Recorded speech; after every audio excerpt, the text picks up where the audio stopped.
Okay, so Ninja Gaiden, that franchise known for its insane difficulty, excessive violence, and memorable characters. With a reputation like that, it's no wonder that I would like to give it a try at some point. And that's what this video is about, my thoughts after beating this game's campaign for the first time, with all the things that I loved, and the ones that I don't feel so passionate about. Some important things to clarify are that everything I say and show will be based off of the Sigma version that comes in the Master Collection. That I played the story entirely normal difficulty, I wasn't brave enough to try a harder mode, and that I'll be focusing mostly on the gameplay in this video. I don't remember enough to be talking about the story, to be honest.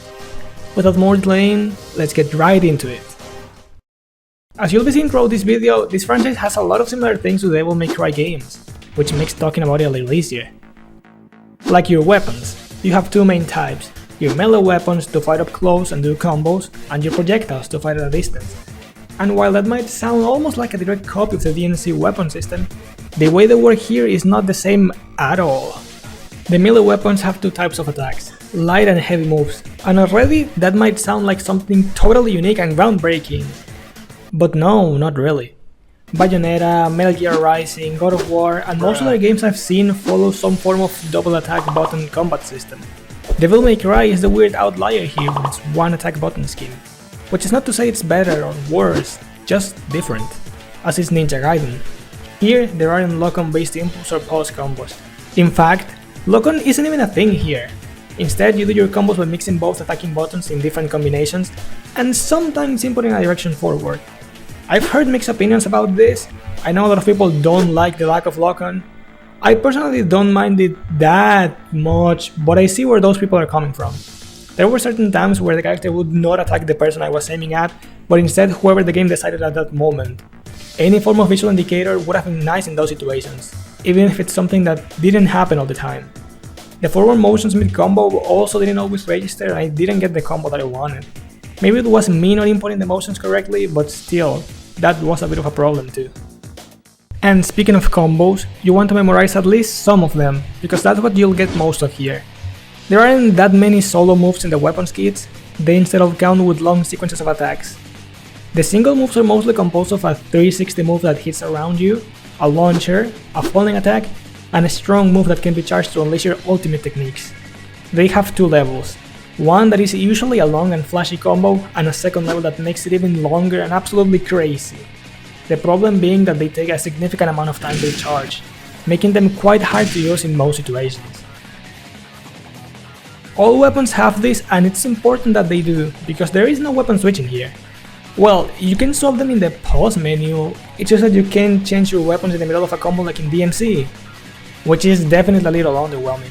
The game works perfectly fine without it, and every weapon has a wide enough moveset to be useful on their own, but I'll always be wondering how cool it would have been to start a combo with the dragon sword and end it with the double swords, or attack with the heavy blade and swap to the wooden sword, and I'm already not as excited as I should. Okay, one of the worst things about your weapons is the diversity, or more accurately, the lack thereof. You start with the dragon sword, your basic all-rounder blade. Then eventually you get other things like nunchakus, the lunar staff, and a heavy sword, and these are all unique and cool. But then there are the double swords, which are similar to the dragon blade and felt better in a lot of regards, like longer combos, stronger moves, etc. The Victorian flail, another nunchaku. The evil sword, another heavy blade that you can't even use in the campaign from what I saw, what the fuck. The kitetsu, another sword very similar to the dragon blade. A light sword apparently? I didn't get this one. And even the wooden sword, which is mostly a joke weapon. A worse version of the dragon blade without an ultimate attack, until you upgrade it enough and it becomes actually good. I also didn't get this one. It's weird how so many of the weapons are just variants of other weapons. I wouldn't mind it once or maybe twice, but after so many times it starts to become annoying. Another thing to point out is the upgrade system.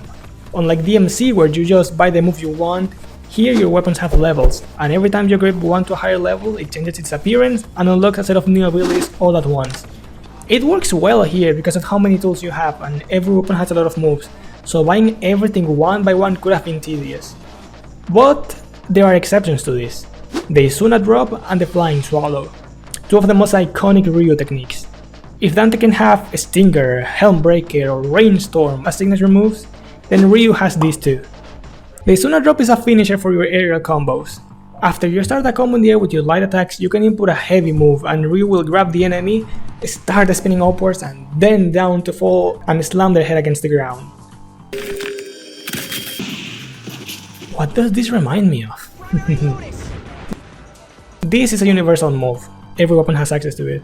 And it's mostly just a strong finisher for your combos, but the animation and the sound effects are so good that it just becomes memorable instantly. The other move that is shared between weapons is the Flying Swallow, a quick dash forward in the air where Ryu will slide past whatever was in his way. It can be used with light swords, except the wooden sword because it's the wooden sword, you know. It's really useful to close distances since Ryu doesn't have any air mobility options, and because gap closers like Stinger aren't really a thing in this game. The downside is that you need to have an enemy in front of you to activate it. It's a context dependent move. And when I say in front, I mean kinda close in front of you sometimes, because the move just didn't feel reliable. There were many times where the move just didn't activate despite seeming like it should have. I don't know if it's because of the tracking or the enemy is moving out of the way of the attack's activation range. I just know that it didn't always come out when I needed it. It's a great move that I feel is held back by some weird technical issues. Now, the projectiles are a whole different story. You start with the basic shurikens, which are your ebony and ivory, small fast projectiles that can interrupt enemies or keep them in the air for free. Yes, for free. Because if there's one weird thing here, is that your long range weapons are almost always ammunition based. You have 3 different kinds of arrows. The normal ones that simply deal damage, AFSD cores that seem to be stronger, and explosive ones that, well, explode. The incendiary shurikens, these are some kunais. No, these aren't shurikens game, I don't know where you got that idea from, that explode after a little while. The smoke bombs, which are like a dodge with a little smoke explosion, never found them a particular use. The windmill shuriken, a quick projectile that comes back after you throw it, and the spear gun, a slow weapon that's mostly there to be used underwater. Wait, underwater? No! All of these, with the exception of the final, I cannot speak today. All of these, with the exception of the final 2, have an ammunition limit of 15 uses, and if you run out of them, you won't be able to use the weapon until you buy more or find some ammo somewhere in the levels. I don't understand this restriction. I guess it's there for realism and resource management, but this isn't the kind that I like. These aren't broken tools or anything, and you can't even fill them back up mid-fight, so they are just regular moves that you can run out of and not be able to use again for good chunks of a level. If they were strong enough to make a big difference, then I would understand, but since they aren't, I think giving them infinite ammo wouldn't be a bad idea. It certainly would encourage me to use them more than I do now. Moving on from attacking, one of the coolest things about this game and what sets it apart from others in the genre is the emphasis on movement. When a game like Devil May Cry gives you very specific movement tools that are mostly used in combat, Ninja Gaiden offers you a variety of options that you can use however you want. You can run, obviously, but you can also run on walls. Taking notes from the MC2, I see. This is very easy to do. You just jump towards a wall and hold forward and Ryu will automatically run. Depending on the angle you jump, you will get a run up or sideways. After a few seconds you will automatically fall down, or you can jump away, and if you touch another wall, you can start running again. This is one of the coolest things here. Not only because parkour is cool in general, but because it's also a really important mechanic that the game makes sure to use the best it can. There are multiple platforming sections built around the ability to run on walls, and a lot of the combat encounters can be approached differently depending on if you're in a closed or open environment. It's really fun and makes the game a lot more interesting as a result. You know what else makes the game interesting? Dodges. In this title you can roll freely in any direction, which is already good, but the best part comes next because you can cancel those dodges with a jump, then land on the ground and immediately roll again. Meaning that you can chain multiple dodges together and quickly move from one place to the other constantly, making fights a lot more engaging. And as a whole, I find this game's movement system to be really fun. You have many mobility options that you wouldn't find in similar games, which are also very dynamic combat and interesting platforming sections. I'd even go so far as to say that it's one of the selling factors of the title. You want cool long combos? Play Devil May Cry. You prefer more grounded and methodical combat? Metal Gear Rising is right there.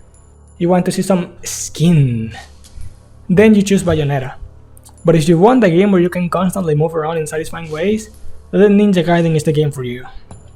But your defense isn't only dodging though. It also includes the ability to block attacks and counter-attack at the perfect time, which are very important when the enemies are surrounding you and dodging out of the way just isn't an option. But be careful, if you block too many hits or try to block a really strong move, your guard will break, and if you don't dodge out of the way right after, you will be left vulnerable for follow-up attacks.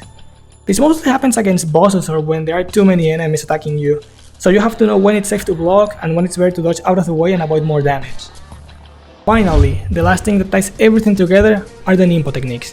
These are your ultimate skills and your equivalent to Devil Trigger in a few ways. They are powerful abilities that include firing a big fireball, surrounding yourself with small fireballs, similar to something I've seen before, casting an ice storm around you, and striking all enemies with lightning. All of these attacks sound really good, because they are. To me, they are that kind of move you use when you're desperate and want to deal with a situation quickly. Why?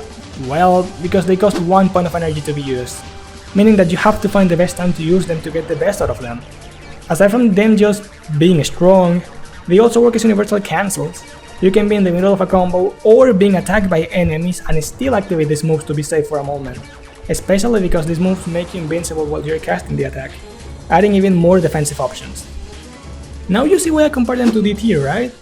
They are the energy-based abilities that add a resource management element to the game and can take you out of most desperate situations.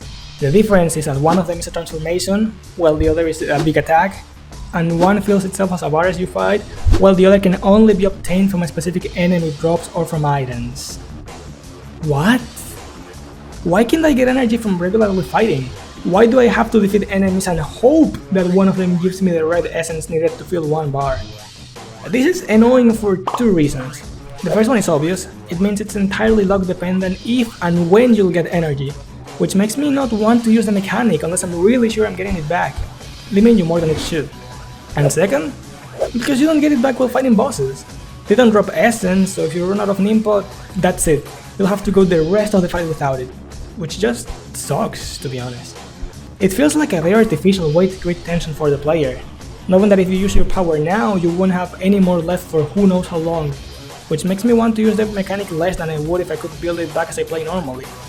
It forces you to be really careful, and maybe that's the point, but I don't think it brings anything good enough to justify it over the alternative. And since we mentioned essence, we might as well explain it now.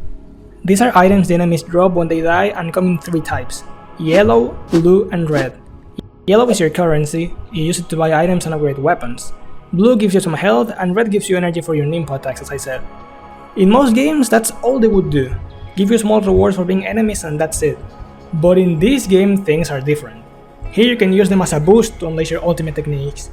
If you remember, I mentioned that the ultimate attacks are performed by charging your strong attacks for a long time. What I didn't mention is that if you have some essence floating around, you can start charging the attack and Ryu will absorb it, without activating its normal effects of course, and charge the attack 1 level instantly. And if there are multiple drops around, you can absorb it all to charge to 2 levels, which is insane and accomplishes 2 things. Real-time decision making that can take place in the middle of any combat encounter, because you have to decide if it's better to unleash your ultimate moves or get what the enemies drop and use it for something else, making every fight more nuanced and interesting as a result. And the other thing it does is giving you a more accessible and reliable way to activate moves that would otherwise be too slow to get much usage. It's a great system that really ties a lot of concepts together beautifully. Now you know how to fight, but the question is, who are you fighting against? The enemies from this game are very diverse. There are ninjas that fight with swords or bows, members of the military with guns and armament, or fiends, humans turning into monsters of all kinds that will try to take you down. In actual encounters, these different types of enemies don't really mix with each other. You don't fight humans and fiends at the same time, which limits the enemy combinations, yeah. But in general, that isn't a problem. Usually don't fight against more than 1 of 2 types of enemies at the same time anyways, which means there are annoying combos that might feel unfair, but it also means you don't get many interesting variations. What you get on one side, you lose it on the other, I guess. And maybe it's because I only played normal, but I didn't find any enemies that were really annoying. I died multiple times of course, but it never felt like it was because of something unfair or because the opponents were a nuisance to fight, which is a big achievement all things considered. Sadly, the same can't be said about the bosses. I know, this series is infamous for its bosses, but what can I say? I just didn't like a lot of them. There were some nothing bosses, like this tentacle thing, this kind of polar bear, but not really, and the giant worms that you fight multiple times on the way. These weren't really bad, just not especially in any way. And then we have the absolutely terrible ones. Mostly the statue from the underworld. It has two phases and both are annoying. In the first one you have to stand in a flying rock and try to attack it while it shoots a bunch of lasers to send you away. The controls for this fight weren't the best, and having to constantly be in this platform meant there was none of the cool movement I was praising the game for. After you manage to win, the thing turns into a bunch of skeletons and you have to fight it while surrounded by a sea of lava. It's the worst. It's really annoying trying to get a hit on it while it throws a bunch of attacks at you and grabs you doing significant damage.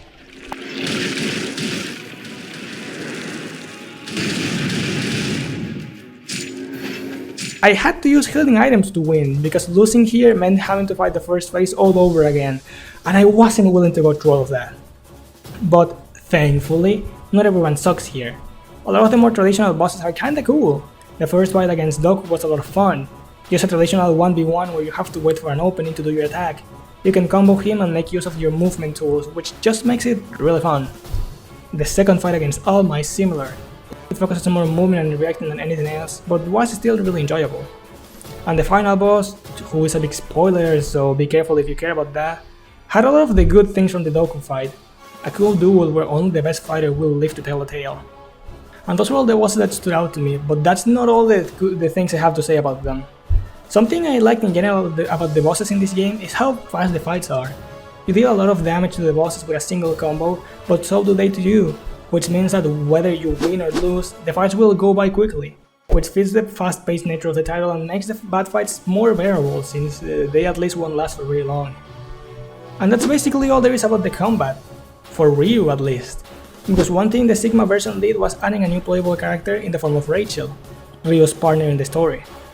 I don't plan to go too in-depth about her now. I'd like to dedicate an entire video to her in the future, so for now let's just say that she fits the slower but stronger role in this game. Bruh. Continue? No, actually, fuck you. I'm tired of the main story. Let me try some of those alternate modes. Because yes, this game has different modes. You have the Ninja Trials, a long series of many different missions composed of things like beating enemies, bosses or other stuff that start getting more and more complicated the farther you go, and the Survival mode, where you fight constant hordes of enemies until you die.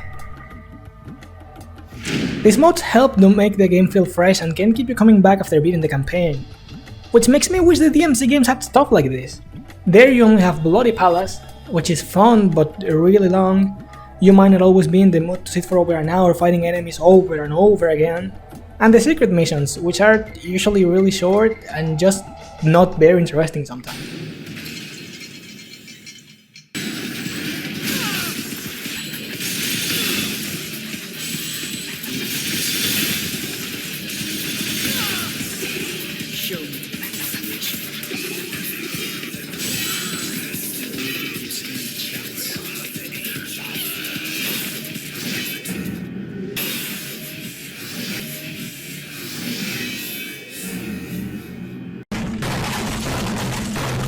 Well, these game's modes are all really good, and something I can quickly play whenever I want a break from the main story.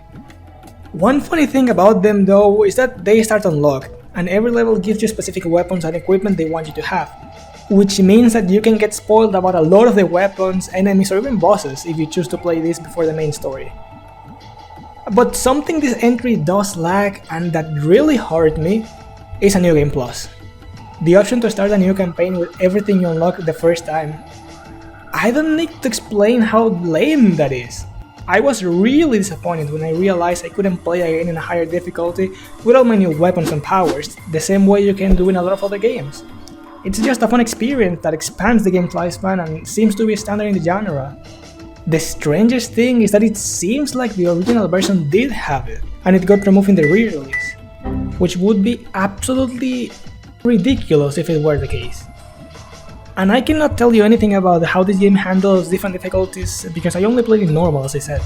I tried a little bit of hard and got beat up a few times, but that wasn't enough to make a detailed comparison. And yeah, for it being my first experience with the series, I gotta say, I really enjoyed the game. It was a very different experience from other games, but that didn't mean it was bad. The combat system is really good, it has a lot of good ideas that connect with each other in interesting ways, and my main complaints are things that don't require big changes to work better. The bosses aren't amazing, but hopefully they can make better rivals in future games. And even then, some of the ones here are really good. And the presentation of the game is cool. It's already got a distinctive style, world, and characters that I'm excited to see more of. I'm giving this game the greatest praise that someone like me can give to a game like this. That I'm definitely coming back. But before that, I have to play the other ones in the series, and spoiler, I already played a good chunk of the second game as of writing this video, and believe me, when the time comes, I'll have a lot of things to say about that one too. Until then, thanks for watching. Also, level design is just confusing sometimes. There was this one level where I was lost and went back to the beginning of the city just to get a map and realized that I had already passed the thing I needed to interact with. These games are so strange sometimes.